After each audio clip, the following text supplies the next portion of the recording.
Good afternoon, YouTube. This is not the best way to do this, but I'm tired. I just got in and I really wanted to share a story with you about this woman that I met. I was sitting at the shuttle stop and I was waiting for the shuttle to come to take me back. I went to look for my last thing, which was peppermint oil. I didn't find it. And I was sitting beside this man that sits at the shuttle stop all the time, and in between him and some older women, and we were all having just light things to say to each other. And then I kind of felt like he was being forward, so I didn't like it, so I got up and I moved. And I moved to sit where this lady was sitting with her laptop, and she was there by herself. When I first came over to sit by her, um, when I first came over to sit by her, she looked a little perturbed, like the same way I would be, like, you know what I'm saying? Why you gotta sit here? But then it's like she became okay. I was waiting for the number, whatever, and she kind of opened up. She was waiting for that too, and she was telling me that she was. We somehow got to the point where, it was determined that she was on her laptop, looking for a job, using the Wi-Fi at Publix, and we started talking. She was telling me that she was a chef, and I had though the reason it started because I was eating this big block of cheese, and because Publix had a sample, and it was so good. It was raspberry parmigiano, and I had intended just on getting a sample that I really was gonna like that much, and just for something to do. And I was like, wow! Immediately after I put it in my mouth, I found a girl, and I was like, what was that? That was really good, and she showed me, and it was on sale, so I went and got it, which I should not have done because I need to be saving money.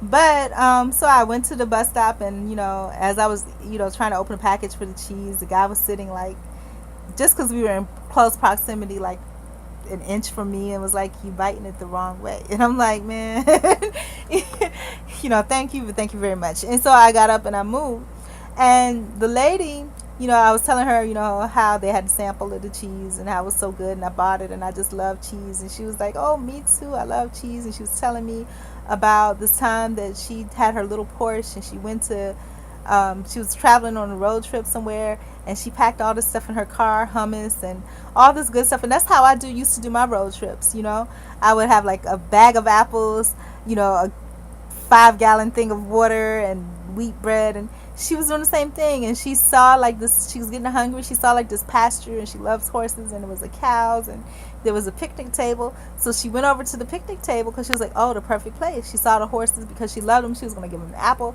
She was stiff because she was driving in a Porsche for like 17 hours. She bent over into the car, and went to get the apple. She turned around, there's 6 police officers standing behind her. See, and these stories like these are ones that I want to record, but I don't want to be like in your face, like, hey, can I record the story?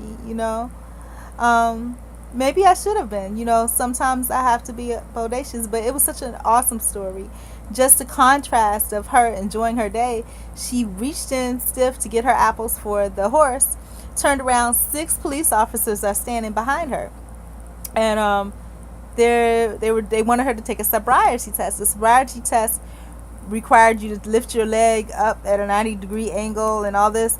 And she was just driving the car for 17 hours in a Porsche, and she told him, I'm stiff. I was driving the car for 17 hours, and I can't do it. Is there a way you could just give me a breathalyzer? And they said they thought she was drunk, but come to find out, they didn't think that at all. What it was that they were looking for some drug dealers or something. They ripped her Porsche apart, tore up the carpet. I mean, I wish I would have recorded it. But that wasn't the first story she told me. The first story that she told me was even more than that. It was like, I didn't notice it first, but she had a bandage on her arm. I figured she just had carpal tunnel like me with this big old knot on my wrist. But she was a chef by profession. Went to school 8 years to be a chef. Anyways, the other story about the cops, she ended up getting. They tried to do all these huge drug trafficking charges, and she lost her Porsche, never got it back. They ended up taking away all the charges, but charging her with loitering, and they wanted her to plead guilty for trespassing too. You know, and the second part of the story, and it's a beautiful woman, big, beautiful brown, blue eyes, brown hair. She just, it was so painful to me, and we might have been the same age. I always think I'm a little bit older, but the second story, she was like a master chef, been a chef for 8 years, and her arm got messed up. So, because I was asking her, I was like, do you like to cook? Because we were talking about food. We went to cooking. And she was like, oh, I trained to be a chef for 8 years. And I was like, oh, so you must cook. I said, I started getting into that recently. Again, I said, you must cook some really amazing stuff. And she was like, no, I just do simple things, And then she told me about her arm, how she was helping somebody move. And I was looking at her arm, looked like somebody took a knife and just cut down the middle where the wrist bone, where the two bones connect in your forearm. And I was like, how did you get that helping somebody move? At first, before that, I thought it was like through the chef, her accident. And I was like, were y'all throwing knives at each other? I mean, how did you do that? And then she was like, she was helping someone move. And she was telling me that she helped someone move in the, and basically it was like on a trundle bed. They had like a 50-pound toolbox on top of the trundle bed. The toolbox, she fell back, the toolbox fell on her arm and it split her arm like damn near in two. And it was sad because, like I said, she's a chef by profession. This just happened in March. It disfigured her horribly on her arm. Her whole hip is messed up. And she was like, I don't know. She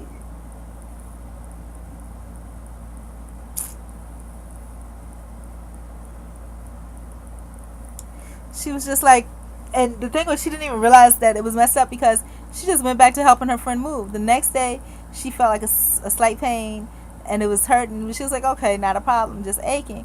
But the day after that, her arm had swollen up to the size of like the Incredible Hulk, and it was hard to the touch. She went to the doctor. They said the swelling was in between the muscle tissue and the bone, so they were saying they were going to have to amputate her arm. Luckily for her, she had really good insurance.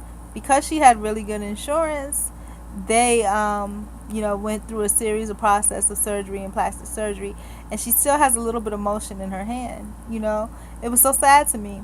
And the kicker of this was that how she got this accident, helping her friend move, she was helping one of her employees. And that really broke my heart because it seems like good people, when you're purely doing, and she's a good person. She's like kind of like me. I can feel it, like where she's analytical about things. She loves nature, loves outdoors, very analytical, likes her privacy in her space. And I understood that about her. But it's just a white woman. But it bothered me that it seems like why couldn't that happen to somebody that deserved it? You know what I'm saying? People that are out there kidnapping people, raping people, fighting people. Those people don't have just freak stuff happen to them. It seems like it's always the good people. But she also told me that she published, before all these things happened in her life, she published 2 books: How to Aggravate a Man, How to Aggravate a Woman. She was working for a publishing company. Publisher asked, some ideas. She told them ideas, and it was like, if you write it, I'll publish it. And she wrote it and it got published. It did very well. It was on the bestsellers list. So, it's just so funny how little things can change your life. And I'm going to say God bless me on that one. Like I said, I just got to get out there because as she told me the story about her, and, they try to put all these charges, they put the charge out there for loitering. And that broke her heart. And I was telling her, that broke my heart too, whatever charges they put out there on me, because it's like, especially if you're somebody that, is for the good people, and you believe in the system, for you to have anything against you on your name like that, it breaks your heart, because this is a system that you believe in. This is a system that you support. And the kicker for me too, and that broke her heart, and her eyes watered up, and it was so good for me to see somebody else hurting too, because it let me know that what I'm feeling is not inappropriate. This hurt and this pain that I feel is not inappropriate. She got charged with loitering. You know what I'm saying? And it broke her heart. And, my heart was broken too. You know what I'm saying? From what I got. It's just, how could they do this? And it hurt. And she was like, the kicker was that her mom was a cop. And she was telling me how with the Porsche, she really loved that Porsche. It wasn't, anything special. She bought it used, but she loved it. I mean, it's like she ended up having to sell it because she couldn't even look at it anymore because it was too many bad memories. Such a contrast in stories. And I want to say God bless her. Thank her for sharing that story with me. Thank you so much for even speaking to me. And, I needed that. That was that encouragement that I needed, so you don't have to open your mouth and say, be encouraged. But for some reason, she felt comfortable enough to share that story with me. And when she was looking for her jobs or whatever, I told her, I was like, you're probably gonna end up looking for a telemarketing job somewhere. And she's like, that's exactly what I'm doing right now. you know. So God bless. I love y'all, and I want to thank God and whatever forces of powers that be for continuously sending people out, sending people my way to encourage me and to uplift me. So God bless.